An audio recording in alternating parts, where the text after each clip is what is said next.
তো চলো, কালকে যেহেতু জানো, সবাই জানো যে কালকে যেহেতু শিবরাত্রি ছিল, তো তার উপলক্ষে আমার বাড়িতে হয়েছিল বেশ কষা কষা করে ঝাল ঝাল আলুরদম আর লুচি। তোমরা সবাই জানো যারা শিবরাত্রি ব্রত করেছো যে তাদেরকে ভাত মানে চাল জাতীয় কোনো জিনিস খাওয়া যায় না, ময়দা খেতে হয়। তা আবার সেটা একবার, যদিও বা সেটা আমার মনে হয় আর কি, মানে আমাদের এখানে চল আছে, সব জায়গায় হয়তো নাও থাকতে পারে।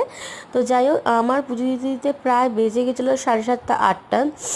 তো সেই জন্য আর কিছু খেয়ে ওঠা হয়নি, পুজোটা দিয়ে জাস্ট একটু মিষ্টি খেয়েছিলাম, মানে ঠাকুরের প্রসাদটা আর কি।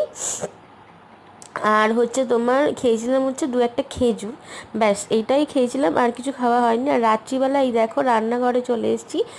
শাশুড়ি বলেছিল যে ভালো করে ঝাল ঝাল করে একটু আলুর দম করবি, আর শাশুড়ি মা ময়দা মেখে রেখেছিলো লুচি হওয়ার জন্য। তো দেখো এই যে ঝাল ঝাল করে আলুর দম করে নিয়েছি, মানে করছি, কষাচ্ছি। তো পুরো ভিডিও খুব তাড়াতাড়ি আসছে, অবশ্যই তোমরা দেখবে পুরো ভিডিওটা। তো চলো, আজকের মতন এটুকুনি শর্ট ভিডিও তোমার সাথে শেয়ার করলাম। টাটা।